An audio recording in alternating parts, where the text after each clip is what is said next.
Alors, on est dans un autre épisode des échanges d'entrepreneurs. Je m'appelle Christelle Sori, je suis coach marketing. Aujourd'hui, j'ai la chance de recevoir Dave Cameron, que je connais depuis plusieurs années. Puis, on va parler du monde de la vente. Bonjour, Dave. Bonjour Christelle, merci de l'invitation. Merci à toi de ta participation. Fait qu'avant qu'on commence, j'aime toujours ça introduire un peu mes invités. Qu'est-ce que tu fais? J'aimerais ça que tu décrives un petit peu c'est quoi Cameron avec ses clients, puis t'es qui au juste? Parfait. Dave Cameron, je peux dire, un stratège en développement des affaires, mais avant tout, je suis quelqu'un de famille. J'ai une grande famille, puis la famille est très importante pour moi. Et pourquoi j'aime la famille, mais j'aime le monde. J'aime le monde, puis depuis toujours, un peu, j'ai toujours voulu, j'ai toujours privilégié beaucoup les relations, et que ce soit au travail ou dans la vie personnelle, professionnelle. Puis je pense que c'est ça qui m'a amené du côté de la vente, c'est les relations. J'ai travaillé plus de 20 ans dans le monde de la publicité, en vente, et j'ai eu la chance de travailler à certaines grandes entreprises comme Cineplex, Musique Plus, Transcontinental, Le Devoir, etc. J'ai pu développer différentes compétences et réseaux de contacts qui m'ont donné l'idée de partir comme Cameron Accès Client pour aider justement les PME à développer à les aider, à les épauler dans leur développement d'affaires. Puis je les aide du côté de la consultation, de la formation et de l'accompagnement. Parce qu'on sait aujourd'hui, le marketing et la vente, pour moi, c'est deux domaines qui sont différents, mais tellement complémentaires. Puis je pense que le marketing va chercher peut-être l'attraction des clients, mais la vente, tu as besoin de closer, tu as besoin d'avoir ce sentiment-là. Puis je pense qu'il y a un côté péjoratif à la vente où est-ce qu'on pense encore des fois aux vendeurs de la Ouais. balayeuse. C'est plus ça, là. Non, plus du tout. Ça a changé beaucoup, là. Puis souvent, on pense vente, on pense souvent, le réflexe, c'est le vendeur automobile, le balayeuse, très court terme, pression. Il y a tellement de sortes. C'est tellement beau la vente, mais c'est mal aimé, parce que c'est mal compris. On vend depuis toujours, depuis qu'on est enfant, pour tout. Dès que tu as une demande, que ce soit à ton amoureux, tes parents, pour aller quelque part, tu négocies sans le savoir, on fait de la vente. Mais c'est pas juste trouver des fois, je pense, par expérience, c'est de trouver le bon type de vente qui nous ressemble, le bon environnement, puis donner un petit peu de chance, être un petit peu patient. Des fois, on est un petit peu impatient. Autant nos patrons que nous-mêmes, on peut être impatient puis dur, là, de se laisser un petit peu de temps, puis souvent, ça va faire, je crois beaucoup aux petites habitudes, les petites actions, c'est ça qui vient payant quoi, à long terme. Pour faire des changements dans ce qu'on fait en vente, c'est Oui. ça que tu veux dire. Oui, absolument, absolument. Puis, tu sais, il y a des ventes qui demandent beaucoup de suivi. Alors, c'est beaucoup de suivi, de proximité. Puis une fois qu'on a la confiance, souvent, il se développe des belles choses. Puis il y a des ventes, par contre, c'est plus court terme. Il faut être un peu plus punché rapidement. Il faut juste trouver le type de vente qui nous ressemble, l'entreprise. Puis j'en ai vu, moi, de toutes les sortes, là. Puis malheureusement, j'ai vu des bons candidats qui ont bien réussi, mais j'ai vu des bons candidats qui ont moins bien réussi parce que soit qu'il n'y avait pas l'encadrement ou le stress. Alors, la vente, c'est assez large. Il faut juste trouver celui qui nous convient le plus. Oui, puis le type de vente qui nous ressemble aussi, parce qu'on a tous une personnalité, on ne va pas toujours vendre aux clients potentiels de la même manière. Absolument, absolument. Je sais que, tu sais, on parle souvent de closer en vente, puis Oui. j'ai toujours trouvé que c'était un mot fort, puis un peu quasiment négatif. Fermer une vente, moi, je trouve que on passe à d'autres choses, puis on se ferme l'esprit. J'ai toujours vu ça plus comme on ouvre une relation. Moi, quand je close une vente, en principe dans la tête, c'est que j'ouvre une relation, on commence quelque chose. Je l'ai vécu plus qu'une fois. J'ai commencé au Journal des Affaires, aux petites annonces classées. J'ai plusieurs clients qui m'ont accompagné jusqu'aux ventes nationales. C'est tranquillement pas vite. Pourquoi? Parce qu'on a développé ensemble une relation, un contrat, un autre contrat, une autre publicité. C'était gagnant-gagnant. Puis c'est pour ça que je voyais que faire ça de vente closing, ça fait très vente. Puis souvent, ceux qui veulent trop vendre, trop fermer, le client le sent. T'sais, on voit qu'il veut trop, puis ça devient quasiment négatif. Parce que quand tu as plus une philosophie de développer une relation, de la confiance, du long terme, tu es beaucoup moins, t'es plus vulnérable, tu es plus dans la bienveillance, puis ça change beaucoup. Là, quand tu as la confiance, le client, après ça, tu peux oser faire des nouvelles choses, tu peux faire beaucoup plus, tu peux aller beaucoup plus loin avec lui dans la relation d'affaires et dans les projets. Là. Parce que dans le fond, là, le processus de vente, c'est pas nécessairement tu appelles un client, tu essaies d'avoir un rendez-vous, tu closes ta vente, merci, bonsoir. Un processus de vente aujourd'hui, puis dépendamment si tu vends un produit ou si tu vends un service, c'est sûr, mais c'est un processus qui est beaucoup plus long. Tu vas parler de charmer le client au début, ça devient un client potentiel, là, tu as toutes tes histoires de suivi, puis à un moment donné, le closing arrive. Fait que c'est plus, tu sais, voici, tu vas chercher ton client, close tout de suite. On est dans un développement qui est complètement différent qu'il l'était il y a une couple d'années aussi, là. Oui, très différent parce que aussi, avec toute l'accessibilité de l'information, parce qu'avant même d'appeler quelqu'un, on peut déjà en savoir beaucoup. C'est moi, si je décide de dire que moi, je veux Christelle comme cliente, tu es assez actif sur les réseaux sociaux, même si tu es discrète un peu pour ta vie personnelle, je peux quand même en savoir pareil, une partie, tu as une famille, tu as ton chum à un restaurant, qu'est-ce que tu fais, qu'est-ce que tu aimes. Donc déjà là, ça te donne déjà, j'ai beaucoup d'informations. Puis je pense que c'est là que quand on veut rencontrer un client, pour devenir intéressant, il faut s'intéresser à l'autre. J'ai toujours dit ça. S'intéresser à l'autre, ça fait, oui, se renseigner sur les réseaux sociaux, deux, le rencontrer, puis aller petit à petit gagner sa confiance. Et après ça, bien, souvent, c'est que quand on a développé une belle relation, on a du plaisir ensemble. Dans le meilleur des mondes, c'est le client qui te demande, hey, quand est-ce qu'on commence à travailler ensemble? Mais ça, c'est le meilleur des mondes. Ou sinon, il faut aussi quand même oser. À un moment donné, il faut monter de l'enthousiasme. Il faut dire quand est-ce qu'on commence ensemble? Puis vous développer un projet avec toi. Puis essayer de trouver une solution gagnant-gagnant pour le client comme pour toi. Ça se fait avec le temps. Puis c'est là qu'il faut démontrer un petit peu de patience et de l'intérêt. Puis souvent, on développe, moi j'ai même clients, je dis clients, c'est des amis ou des collaborateurs. À la force de se connaître, puis quand on voit qu'on est bienveillant, on veut leur bien, que la vente, souvent, il y a un préjugé négatif. Mais, la vente, c'est avant tout, c'est aider. Là. Puis, Zig Ziglar dit aussi stop selling, start helping. C'est vraiment ça, aider. Ouais. J'ai changé un peu notre état d'esprit de vendeur, de penser relation, de penser de faire du bien, aider, communiquer. Puis je gagne, c'est gagnant des deux côtés. Oui, parce que dans le fond, quand tu crées une relation avec le client, tu crées des affinités, la personne apprend à te connaître aussi, puis quand tu arrives à y proposer quelque chose, il n'y a pas ce frein, cette grosse barrière-là devant. Tu arrives déjà avec un... Tu sais, moi, je dis tout le temps que tu as comme les épaules plus molles là, quand tu n'es pas stressé. Fait que je pense que le développement des affaires est loin d'être juste la vente. C'est tout ce qui touche la relation qui fait que ta vente au bout de la ligne est plus facile. Exactement ça. Puis c'est moins, ça vient comme naturellement. Quand on fait ça comme ça vient moins brusqué. Puis, tu sais, comme on t'accote le dos au mur, là, c'est plus naturel. Alors, quand tu développes de cette façon-là, ça demande un petit peu plus de temps, un peu plus de, je pourrais dire, de dosage aussi. Alors, moi, j'ai travaillé beaucoup en publicité, puis c'est beaucoup, ça va très vite, c'est beaucoup de volume. Puis il y a beaucoup de filles aussi, j'aime ça les appeler les fourmis atomiques. Ça travaille très, très fort, des planificatrices, de travailler dans ce domaine-là, tu sais un peu. Donc, tu sais, il fallait que je sois assez présent, qui pense à moi. Je disais, écoute, c'est vrai, Dave, il travaille au cinéma, ou il travaille à la presse, ou il travaille à la télévision, mais il fallait que je sois assez présent pour qu'il pense à moi, mais pas trop, sinon ils vont me barrer parce qu'ils n'ont pas le temps de gérer tout. Ils vont t'appeler pour deux raisons. Ils vont t'appeler, un, s'ils ont besoin de toi, si tu es un TVA, un Google, un Facebook, ou s'ils t'apprécient. Quand tu es capable de bien doser là, d'avoir développé une relation, de dire, écoute, je ne t'appelle pas souvent, mais quand je t'appelle, c'est parce que c'est des choses importantes, ou j'ai une belle opportunité pour toi.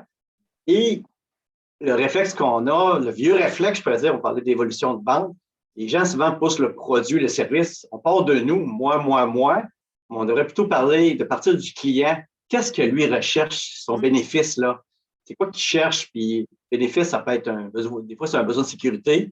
Tu as des agences, des fois, ou clients, des fois, c'est un besoin de fierté. Tu sais, il y en a un qui me dit, je veux être le meilleur dans mon domaine, je veux rayonner. Mais là, il faut que tu joues sur cette carte-là. Il y en a d'autres, c'est plus la sécurité, il y en a d'autres, ça va être plus la fidélité. C'est de parler un peu son langage. Qu'est-ce que lui a besoin? Faire sa stratégie selon qu'est-ce que lui veut retenir et non, nous, qu'est-ce qu'on veut pousser, là? Parce qu'on a un inventaire, parce qu'on a un produit, parce qu'on a malheureusement une commission plus forte sur un produit ou service. Malheureusement, ça vient souvent du côté de l'entreprise. On devrait vraiment inverser l'équation. C'est là qu'on est rendu aujourd'hui, de partir du client et s'adapter adapter notre message, nos produits, nos services aux besoins du client et non l'inverse. Puis, tu sais, je vais faire une petite parenthèse personnelle. Ouais, Moi, quand je vais magasiner, OK, parce que je suis une fille, j'aime ça magasiner, mais en fait, j'aime pas vraiment magasiner. Mais ça, moi, je rentre à une place. Puis, si j'ai l'allô, puis à la caissière, pas à la caissière, mais à la vendeuse, puis elle me répond pas ou elle me tourne le dos, c'est fini, merci, bonsoir, même s'il y aurait possibilité que je m'achète plein d'affaires, s'il n'y a pas de service client, puis ça me tourne le dos tout de suite, c'est mort. Puis au contraire, si je rentre dans une boutique, que je ne suis pas sûre, je commence à regarder, puis là, il y a quelqu'un qui vient pas m'harceler, mais m'aider, puis conseiller ce que tu disais. Tu sais, c'est sûr que ce n'est pas une relation sur du long terme, c'est sur du court terme, mais qui vient me proposer des choses, puis que je n'ai pas cette pression-là. Bizarrement, ma facture est toujours très, très élevée. Oui. Et quand tu es plus à l'aise aussi, bien, la première impression est toujours. Tu as juste une chance de faire une première impression. Ouais. Même si le vente est très court, tu rentres acheter une paire de jeans, c'est quelqu'un qui ne te reverra plus jamais de ta vie. Peut-être. Ça. Mais le sourire au départ, ça te met le bien-être, ça fait partie de l'expérience client. Oui. Puis, les clients achètent ça. Il y a beaucoup de clients qui achètent la sécurité, écoute, avec toi, là, c'était pas le meilleur prix, c'était pas. Ils s'en foutent. Souvent, ils sont bien, ils ont confiance, puis ils sont un livre ouvert. Un peu comme moi, avec mon conseiller financier, il m'appelle, il connaît plus mes finances que moi. Là. Il sait que j'ai pris des RE, j'ai pris des CELI, il sait plus que moi, il va m'orienter. Je regarde, moi, j'ai tel montant, c'est un 5 000 ou 10 000. Je te fais confiance, parce que ça fait quand même peut-être 10-15 ans qu'on est ensemble, ou que je devrais le mettre selon mon taux de risque, selon où est-ce que je suis confortable. Lui, il connaît mes besoins. Puis, donc, c'est un petit peu sûr de. Moi, j'achète ça. Et beaucoup de clients achètent ça. Toi, tu achètes ça aussi. Quand tu arrives quelque part, tu te sens bien, tu te sens accueilli, tu te sens confortable. OK, go. Puis, tu peux essayer sans te sentir trop pressé. Puis, parce qu'il y a des gens qui font comme toi qui retournent. Il y en a qui achètent puis qui essayent tout à la maison parce qu'ils n'aiment pas là-bas, qui retournent tout après. C'est toutes des choses. Puis, ils achètent moins à ce temps-là. Pas comme. Ça, c'est prouvé, surtout en détaillant. Là. Les retail, plus tu passes de temps en magasin, plus tu dépenses. Une personne comme toi qui sourit, qui se fait accueillir, qui a tout ça, tu vas juste plus dépenser, puis tu vas vivre une belle expérience, puis tu vas en parler positivement aujourd'hui. Oui, parce qu'il n'y a pas une question de vente à pression, puis de suggérer, puis de forcer la chose. Des fois, c'est juste l'effet naturel d'être fin, d'être gentil. Puis je pense que la vente, il faut aussi qu'on pense à nous. Comment qu'on aime être vendu, je ne sais pas si ça se dit vraiment. Ben, moi, j'aime ça me faire conseiller. Moi, j'aime ça me faire dire, ben, essaye ça, fais ci, fais ça. Fait que j'ai tendance à le faire aussi, mais je déteste au plus haut point me faire dire, c'est ça que tu devrais faire, ou voici la promo, ou trop in your face. Fait que souvent, je n'ai pas tendance à vendre mes propres services comme ça. Fait que j'imagine, toi aussi, ça doit être quelque chose que tu dois prendre en considération, puis toutes les personnes vendent différemment aussi. Oui, absolument. Puis il faut juste voir, essayer d'avoir un peu d'empathie, voir. Moi, je vois ça d'une façon, mais des fois, l'autre personne, selon sa culture, son âge, sa génération, le type de relation, des fois, voir comment elle voit ça. Des fois, c'est pour ça que moi, je vais adapter mon discours autant dans la communication que dans la vente. Je peux donner un exemple de très drôle, mais très drôle. Le vendredi, chez Cinepex, dès que je fasse. Chaque vendredi, il fallait que j'envoie mes courriels, mes ventes. Okay. J'avais 3 boss différents. J'avais un boss à Toronto, une rouge foncée, très driver. Elle n'avait rien à savoir, elle avait un chiffre. Et j'ai vendu 10 000. Elle avait juste 10 000. J'avais un boss plus expressif, un jaune, que lui, il disait, j'ai vendu 10 000, George, mais j'ai rencontré tel ABC, telle personne. Je pense qu'il y a des belles choses qui s'en viennent. Lui, il aime ça, c'est un gars humain qui aime les relations, le social est très fort. Okay. J'avais un 3e courriel, c'était pour l'autre boss de Toronto, Gilio. Lui, c'est un analytique. 10 000, il veut savoir pourquoi, le pourquoi du comment, du pourquoi. Ça, il faut les détailler. J'avais 3 courriels, puis je changeais le chiffre, je changeais un petit peu la phrase. Mais c'est le même message. Mais c'est pas de la vente, mais c'est un peu, il fallait que je vende mon idée. Je suis content, j'ai vendu 100 000 cette semaine, go! Mais d'autres semaines, D'une semaine, j'avais vendu 0. Là, il fallait que je donne plus de détails.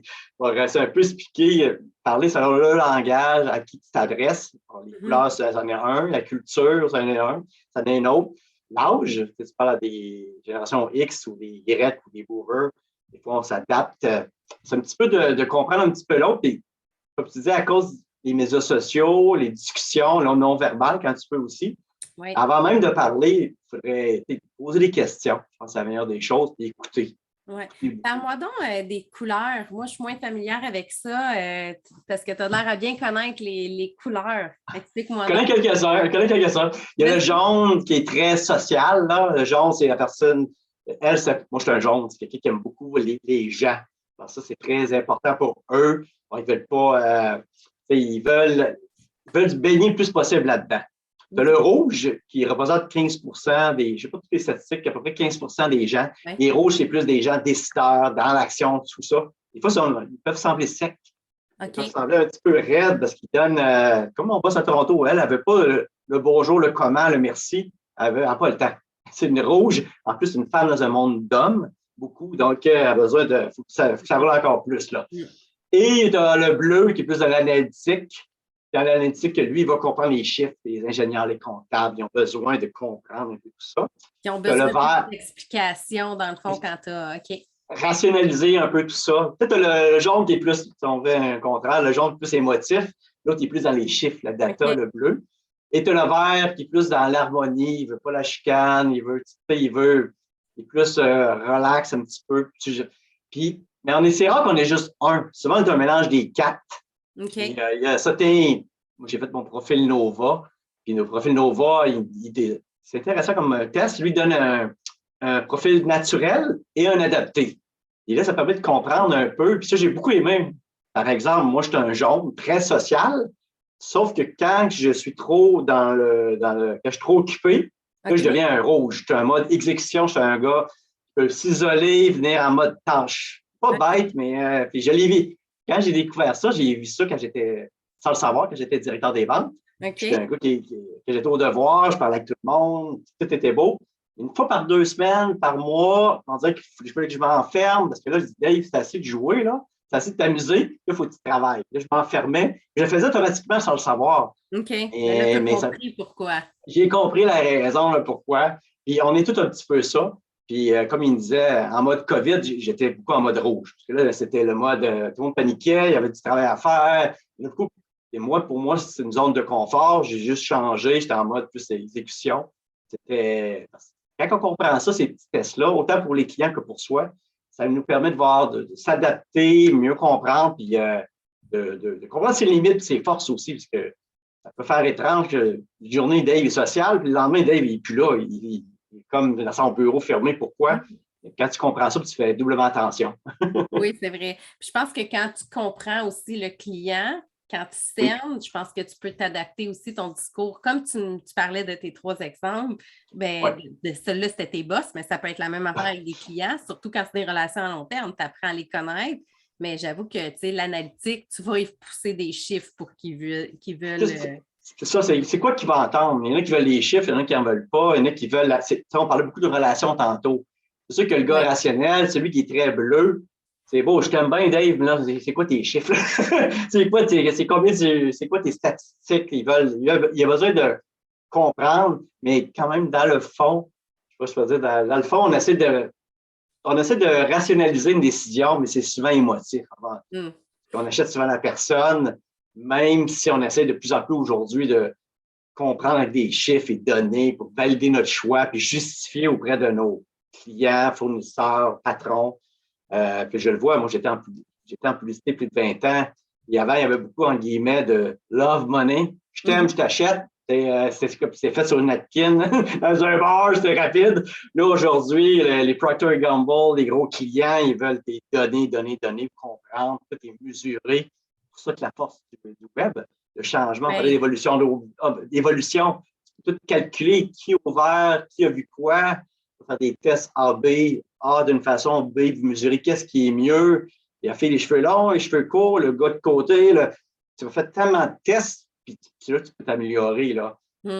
Puis même si je change de sujet, il y a des données aussi dans des centres d'achat maintenant que tu peux changer tes pubs, tu sais, ta pub de vitrine, tu peux la changer, l'adapter. Puis il y a j'ai oublié le nom, là, c'est... j'ai ça quand je cherche mes mots. J'ai des notes en tête, mais c'est pas ça pantoute. Tu as des beacons. Ce qui te permet, dans le fond, de mesurer aussi c'est qui les types de personnes, puis de comment ils vont réagir à ta vitrine aussi. Tu es capable de voir, bon, pas nécessairement les détails, mais tu es capable de voir si c'est une femme, un homme, quelle grandeur, un enfant, apporte-t-il des lunettes. Fait qu'un lunetier peut changer sa vitrine ou peut savoir combien de personnes rentrent dans le magasin, bien, dans le centre d'achat, et combien rentrent dans le magasin suite à leur pub, fait qu'ils peuvent adapter. Fait qu'on a des données aujourd'hui qu'on n'avait pas avant. Là. C'était tellement générique, les informations, c'était toutes des approximations. Maintenant, c'est réel. Fait que c'est sûr que quand tu vends et tu as des données, tu es capable de dire, regarde, avec mon système, je te confirme que ces personnes-là rentrent ou réagissent bien à telle affaire. C'est vrai que ça doit être un plus en vente aussi. Surtout dans le monde publicité ou tout ça, qu'il y a beaucoup d'argent, les gros annonceurs, ils veulent comprendre un peu. On ne peut pas y aller juste avec l'intuition. Quand tu as les données qui confirment des choses, tu dis, regarde, je suis sur la bonne voie. Mais je reste quand même, moi, je suis en vente, je suis en relation, un peu comme le réseautage. Oui, tu as les données, tu as le virtuel, mais tu sais, le face-à-face, je pense que c'est un mélange de feeling. Des fois, il y a des choses qui ne s'expliquent pas. Tu dis, je pense que ce projet-là, je sens qu'il y a quelque chose. Peut-être les données ne sont pas là. Ils ne sont pas encore là. Tu sais, il faut faire une nuance. Des fois, il y a un petit peu un mélange d'intuition et de données. C'est sûr que voir les tendances. Les gens qui réussissent bien, souvent, c'est pas Nostradamus. C'est juste qu'ils ont le flair de voir qu'est-ce qui s'en vient, parce qu'il y a une tendance, Elon Musk et tout ça, c'est des gens qui voient un petit peu dans l'avenir. Il dit là, ça, je capitalise là-dessus sur tel projet, parce que je sais que je vais le financer aujourd'hui, mais ça va me rapporter, parce que c'est là l'avenir. Puis, des fois, ils sont incompris aujourd'hui, mais c'est quand ils ont trouvé, c'est un mélange c'est un peu mystique, là, mais je crois un petit peu un mélange des deux, de données bien l'utiliser, mais en même temps, de peut-être laisser un petit côté intuitif, un peu comme une relation d'affaires, là, que ça se peut que Christelle ne soit pas mon plus gros client payant, mais je l'aime, cette personne-là, puis elle m'apporte, puis du jour au lendemain, tu as l'invention que je suis partenaire avec toi depuis le début. Il y a des bonnes chances que tu penses à moi quand tu sois riche et célèbre. Tu dis, hey Dave, by the way, tu étais là depuis le début, je veux qu'on. Alors, c'est un petit peu un mélange de ça. Dans le réseautage, c'est un petit peu la même chose aussi. Oui, puis tu sais, ça me fait penser quand j'avais mon agence.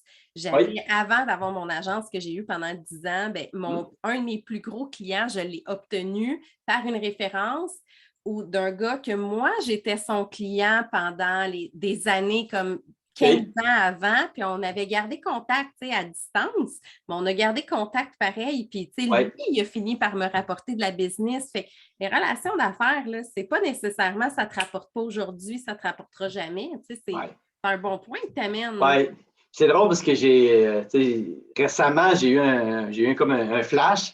Exemple, Nadine Haddad que tu connais. Nadine, c'était ma cliente quand j'étais chez Cinéplex.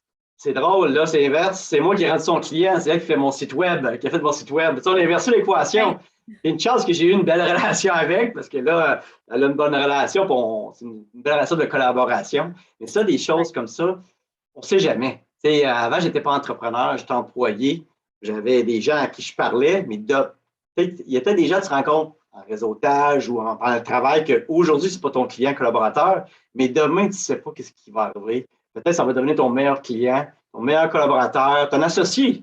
Le monde, je pense que c'est pour ça que bâtir une relation, rester bienveillant, proche, attentionné, puis toutes les médias sociaux permettent de garder contact. Oui. Avant, c'est difficile de garder contact. Tu avais le téléphone, puis si tu ne voyais pas, je me rappelle, même dans les âges, on est un petit peu plus vieux, mais si tu n'avais pas si tu avais le courriel seulement du bureau, si la personne devait changer d'entreprise, c'est fini. C'est fini. Bonne chance. Tu n'as pas son mail, tu n'as pas son Gmail, tu n'as pas son Yahoo dans le temps. Oui, Yahoo, c'est fini. Oui, dans le temps. Ça date, ça date. Non, mais c'est vrai, tu le perdais, tu ne voyais plus. Là, aujourd'hui, il y a bien des gens que, oui, on se voit moins souvent, mais on se voit de temps en temps un petit coucou à notre fête ou sur Facebook ou LinkedIn, une promotion. Ça, c'est toutes les petites actions qui permettent de garder contact, faire des suivis. C'est ça qui est riche. Puis, il y a des gens, vous seriez étonné, les gens qui vous suivent sans que vous le savez. J'ai des clients qui m'appellent, qui me disent, Dave, ça fait 5 ans que je te suis, qui me prend une formation d'accompagnement, un bon montant, puis je me rends compte qu'ils n'ont jamais liké, jamais commenté, puis ça, mais ils m'ont toujours suivi de loin, très discret. Il y en a beaucoup plus qu'on pense. Oui, parce que les likes puis les commentaires, c'est les gens qui sont actifs, mais c'est pas juste eux qui interagissent avec nos publications. Il y en a plein qui peuvent lire en diagonale, mais que notre face sort tout le temps. Les réseaux sociaux, c'est une forme de. C'est du marketing, mais c'est de la vente aussi. Au début, on parlait comment c'était proche. Fait que les deux se touchent au niveau de la relation. C'est important d'être présent pour faciliter cette relation-là. Puis, je parle, peut-être, j'aime beaucoup le mélange, parce que j'étais en média, puis je ne trouvais pas juste la télé. Moi, je pense télé, cinéma ou télé, radio, un beau mix média, qui a un bon moment, avec une bonne clientèle cible. C'est un peu la même chose en vente, là. Il faut faire un mélange de différentes choses. Puis, dernièrement, là, j'ai un projet de vente. J'ai essayé de faire courriel, LinkedIn, plein de choses. Puis, qu'est-ce qui était plus payant? C'est le téléphone. J'ai eu un vendredi après-midi de téléphone, c'est là que j'ai rejoint le monde. Tout le monde était de bonne humeur, puis c'est là que j'ai eu plus de ventes. Moi, j'étais de bonne humeur, eux autres étaient de bonne humeur. C'est dans tout mon 6 mois que j'ai travaillé, là, j'ai eu un vendredi après-midi très, très payant. En fait, c'est pourquoi il y avait peut-être la pleine lune, là. Je ne sais pas c'est quoi, une autre chose. Mais ça reste c'est encore un outil puissant qu'on sous-estime. Oui. On a peur de le déranger. Les courriels, c'est pas tout le monde qui le prend. Les messageries LinkedIn, il y a des gens qui sont là une fois par mois. C'est pas tout le monde qui sont assidus. Il faut essayer différents moyens, puis il faut parler la langue du client. Oui. Mon patron, il trouvait ça drôle. Lui, il était plus old school, en guillemets. Il envoyait un message, il recevait un courriel. Il laissait l'autre message au téléphone, il recevait un autre courriel. Lui, il était comme choqué. Il parlait un plus jeune. Puis je dis, écoute, George, lui, c'est pas qu'il ne faut pas te parler. Il veut te parler par courriel. Il privilégie ça. Il faut que tu parles son langage. Arrête de l'appeler, il va te barrer. Envoie-y un beau courriel, tout ça, puis c'est un anglophone. Il dit qu'il parle français, mais c'est comme charmant. Là, tu vois, il faisait un effort. C'est difficile, mais c'est juste cute. C'est vrai que c'est un anglophone. Et gagner des points, juste parce que la petite touche personnelle qu'il disait en français, que bourré de fautes, mais sympathique au maximum, parce que c'était bien. Puis, regarde, c'est là que j'ai dit, regarde, vas-y en courriel, même si toi, tu préfères le téléphone, il faut que tu t'adaptes ton langage. On parlait de couleurs, le moyen de communication. Mais c'est vrai, je fais une autre parenthèse. Ouais. J'ai fait une campagne marketing pour un de mes clients. Puis là, lui, il est un peu plus âgé aussi. Puis il prône beaucoup le téléphone. Puis là, mais il ne laisse pas de message. J'ai dit, mais la génération ne laisse pas de message. J'ai dit, tu vois le téléphone, tu vois le numéro de téléphone, tu es en pleine campagne, on investit beaucoup d'argent. Je dis, rappelle-le, là. Je dis, essaye de le closer, là. Ouais, mais non, il n'a pas laissé de message, il ne doit pas être intéressé. Je suis comme, oui. C'est ça. La génération plus jeune, c'est ça qu'on fait. Moi, je suis la première. Si tu me laisses un message, je ne l'écoute pas en partant. J'ai une application sur mon téléphone qui me l'envoie en texto. Fait que quand c'est des messages courts, là, je les lis en diagonale. Mais je ne les écoute pas. Là. Ma boîte est toujours... quand il faut que je les délite, j'ai toujours 25 messages à déliter. Là, mais... Puis en même temps, il y a tellement de moyens, il y a tellement de moyens de communication, puis c'est pas tout le monde qui est doué gérer tout ça, là. Quand ça rentre dans Messenger, texto, téléphone, courriel, là, tu as des semaines qui sont plus difficiles que d'autres, là. Là, tu te dis, écoute, c'est pas tout le monde. Moi, j'ai des amis que je les aime d'amour, mais c'est des amis de jeunesse, mais c'est pas les gars qui sont doués dans la communication. Ils ne rappellent pas, ils oublient. Dave, j'ai tellement de courriels. Les autres, tellement de courriels, c'est 5, 10 par jour. On n'a pas le même volume. C'est des gens qui sont sont meilleurs ailleurs, moins bons là-dedans, ça je le sais. Il ne faut pas que j'attende le rappel. C'est comme ça. C'est pour ça que des fois, il y a des clients, on peut appeler. Je ne sais pas qu'ils veulent mal faire, mais ils peuvent l'échapper. J'ai appris une chose en publicité pendant 20 ans, il faut répéter. Il faut répéter, le monde oublie. Puis, je te parle, puis il arrive une distraction. On passe à d'autres choses, pas pour mal faire, on n'a pas le temps de le noter. Ou tu prends le message téléphonique, c'est beau, tu l'as pris, mais tu ne l'as pas noté quelque part. Il y a des chances que tu l'oublies. Là. Puis tu parlais dans une autre rencontre qu'on avait parlé de faire attention aussi pour pas que ça tombe en mode harcèlement. Ben pas harcèlement, vrai harcèlement, mais où la personne se sent comme OK, arrête de m'appeler. Là. Fait que, glisse donc un mot là-dessus sur la fréquence, comment qu'il faut aussi apprendre à gager tout ça. moi, j'y vais, c'est beaucoup d'intuition, là. Mais tu sais, quand on dit un suivi, il y a tellement de façons de faire un suivi sans devenir achalant, comme tu dis, ou trop intense. Tu sais, un suivi, c'est pas juste un téléphone. Ça peut être une rencontre, ça peut être un like, ça peut être un commentaire, un courriel, un bonne fête, différentes façons. Souvent, on n'a même pas besoin de parler de contrat. Tu sais, moi, je parle souvent du vendredi, qu'on appelle vendredi. Le vendredi, c'est vendre sans vendre. Vendredi, c'est une belle journée, tout le monde est de bonne humeur. T'appelles, comme je parlais, t'appelles pour souhaiter un beau week-end. Je suis en cinéma. Le vendredi, c'est sortie de film. C'est là que j'ai envoyé mes clients au cinéma. J'ai une paire de billets pour toi. Je t'ai réservé des billets VIP ou ailleurs. Mais vendredi, tu vas au golf, tu sors au restaurant, tu donnes, tu donnes, tu donnes. Je n'ai même pas besoin de parler de contrat. Mais ils savent que je viens d'envoyer un petit coucou pour un beau week-end. C'est vrai, Dave, il faut que je ne pas oublier, je te reviens avec le contrat ou il faut que je te parle pour tel projet. Alors, c'est des petites subtilités comme ça. Alors, puis c'est sûr que quand tu es dans l'action, quand on est dans le trafic, c'est là qu'on se fait frapper. Comme on dit, c'est les médias sociaux, tu es présent, ils vont te voir. Si tu es actif dans le réseautage, les chances qu'ils te voient. C'est un mélange de tout ça, de solliciter, mais ils appellent ça le inbound, en guillemets, marketing. Si tu es présent, si on te voit, tu vas rester à leur esprit. Tu vas rester, ils vont penser à toi. Ils vont dire, c'est vrai, il faudrait bien que je le rappelle, ou il est temps, parce que tout le monde est occupé. Donc, c'est un petit peu ce dosage-là. Puis on peut poser la question aux clients aussi. À quel temps est-ce que tu veux que je te rappelle? Est-ce que c'est correct si je te rappelle la semaine prochaine?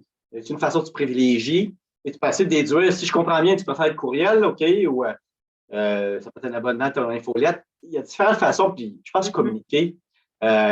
Surtout, quand on est proche de notre client, plus ça l'aide, mais ça permet de comprendre un peu c'est comment lui veut qu'on communique. C'est une fois par mois, sur 2 semaines. Il y en a qui vont dire, comment on dit en anglais, don't call us, we call you. Donc, ils vont t'appeler quand ils ont besoin. Mais il faut quand même que tu restes à l'esprit, parce que si tu ne fais pas l'action, il va aller voir ailleurs. Pour rester à l'esprit, c'est de voir un peu qu'est-ce qu'il fait, lui, comme activité. Sur LinkedIn, sur Facebook, ouais. Ce que j'aime, c'est justement le suivi, c'est pas juste toi qui va vers eux en disant hey, je fais un suivi pour la soumission. J'aime ça parce que ce que tu es en train de dire, c'est que des suivis, c'est pas obligé d'être lourd. Ça peut être comme tu disais, là, des likes, des commentaires. C'est pas compliqué, on reste dans la tête des gens. Puis en même temps, ben, tu n'es pas en train de l'harceler à faire un suivi à toutes les semaines. Non, c'est ça. Puis le mot harceler, il faut quasiment le bannir, essayer de trouver amener de la valeur. Tu sais, quand tu dis, moi, je parle à quelqu'un, puis Christelle, toi, tu sais que tes enfants jouent au hockey, là. Ben, j'ai pas un article qui parle de famille au hockey. Comment s'en sortir, exemple. Moi, je vois ça, puis je t'envoie l'article. Là, j'ai pensé à toi. Tu sais, Colin, on ne parle pas de business et tout ça, mais c'est un aspect personnel que je sais de toi. Par contre, je peux voir aussi un autre article ou un événement. Hey, sais-tu, Christelle, il y a un événement de marketing numérique qui s'en vient. C'est ça que tu fais. Ah oui, Dave, je ne savais pas, merci de m'avoir informé. Puis en plus, j'ai peut-être un billet pour toi. Là, tu sais, là, je suis doublement gentil. Puis je t'invite. Ben, c'est des fois des petites actions comme ça que tu vas faire. On va penser à toi, t'amener de la valeur, puis tu peux parler de la vente, mais tu peux aussi pas en parler. Tu vas rester à l'esprit des gens, tu vas amener de la valeur, les gens vont voir que tu peux donner, puis tu peux bâtir quelque chose avec eux. Puis des fois, c'est le contraire. Des fois, c'est le client. Hey, puis je t'ai acheté à Montréal, de tel endroit, tu viendrais-tu? OK, wow. Ça m'est arrivé, les clients m'ont invité, là, parce que les autres, ils ont certains avantages ou ils sont membres à certains endroits où ils veulent qu'on parle, mélanger plaisir et affaires, c'est la meilleure des choses. Là. Ouais, c'est sûr qu'on voudrait tous, pas toujours comme ça, mais on voudrait tous mélanger ça. Oui. Puis, mettons, si on parle de phrases, tu sais, les fameuses phrases typiques là, de quelqu'un, voyons, je cherche mes mots aujourd'hui, ça va bien, hein? Les phrases de conclusion, les phrases, voyons, je te pose une question, je te dis, oh non, je ne suis pas intéressée, puis toi, tu vas me revenir avec des phrases toutes faites pour essayer de contrer mes objections, c'est ça, les objections, c'est ça? Ouais, mais un petit truc, c'est bête, mais peut-être avoir une feuille, puis l'écrire les objections fréquentes, avoir les réponses à côté. Un petit peu avoir une idée. Puis souvent, la meilleure des trucs, là, c'est on pose une question, c'est de répondre avec une question. Il faut retourner. Si vous jouez au tennis avec le client, là, lui, il vous envoie la balle, vous leur retournez la balle. Vous voulez comprendre. Puis plus il parle, plus il vous en dit, mieux ça va être bon pour vous, parce que vous allez mieux comprendre c'est où ses c'est qu'est-ce qu'il cherche. Le client cherche toujours deux choses. Soit on appelle ça la douleur, il veut enlever une douleur, un problème, ou il veut qu'on apporte une valeur. Mais souvent, et en général, les clients, la douleur fait plus mal que la valeur. C'est beau que je te donne plus quelque chose, mais si je t'enlève une tâche lourde, ou je t'enlève quelque chose que tu n'aimes pas faire, ou je te libère de ça, les clients aiment ça. Là. Plus tu leur poses des questions, comprendre un peu c'est quoi leur motivation, qu'on parlait tantôt, le bénéfice derrière tout ça. Là. Écoute, moi, je parlais avec une adjointe virtuelle qui disait qu'elle listait toutes les tâches qu'elle faisait. J'ai oublié ça, les tâches que tu fais. Toi, tu fais quoi? Tu libères du temps. Le temps, là, ça, c'est vaut de l'or. Tu vas voir un directeur, un PDG, tu dis, écoute, moi, je suis capable de te libérer 10 heures par semaine. Peu importe c'est quoi les tâches, là. Tu n'aimes pas la comptabilité, tu n'aimes pas ci, tu n'aimes pas ça. Je peux t'enlever tout ça pour le faire mieux que toi en plus. Moins cher, parce que le taux horaire d'un PDG, ça, c'est une adjointe virtuelle. Ouais. C'était pas le même, mais c'est jouer cette valeur-là, le bénéfice que tu peux apporter de plus ou qu'est-ce que tu peux enlever qui va aider le client. Ça, c'est plus de temps, plus de sécurité, etc. Fait que je retiens douleur versus valeur. Oui, c'est ça, douleur. Là, en anglais, c'est pain et gain qu'ils disent, là. Bon, j'ai traduit un peu comme ça, douleur et... C'est bien correct. Valeur, c'est bien. Ça, c'est bien.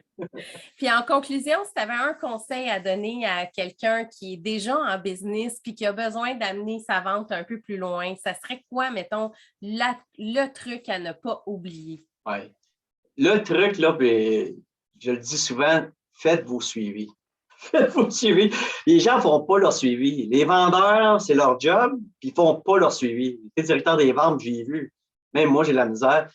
Les statistiques sont aberrantes. Là. 48% des vendeurs, c'est des vendeurs sur leur travail, ne font pas de suivi.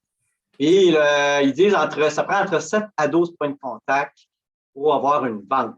Alors, négligez pas. Ce n'est pas un appel découragé. C'est un appel. C'est un courriel. C'est une rencontre. C'est un réseautage. C'est un petit article. Différentes choses, des petites actions. Puis finalement, c'est là que ça va donner. Faites vos suivis. C'est le nerf de la guerre. C'est là que vous allez bâtir quelque chose à long terme et durable, non éphémère. C'est là que vous allez gagner en crédibilité. Merci beaucoup, Dave. Puis si on veut te rejoindre, on fait ça comment? Beaucoup sur LinkedIn. Je suis très actif sur LinkedIn. Ou sinon, j'ai mon site web aussi. C'est www.cameronaccessclient.ca. Donc, c'est mon site web. Vous pouvez me rejoindre là-dessus. J'ai toutes mes coordonnées, dont mon lien Calendly, LinkedIn, téléphone. Là. Je prends les deux places que vous pouvez me rejoindre. Excellent. Un énorme merci pour ton temps. Ça passe toujours vite quand on se parle. Trop vite. Merci encore, Christelle, l'invitation. Merci. Bonne journée. Ouais. Bientôt.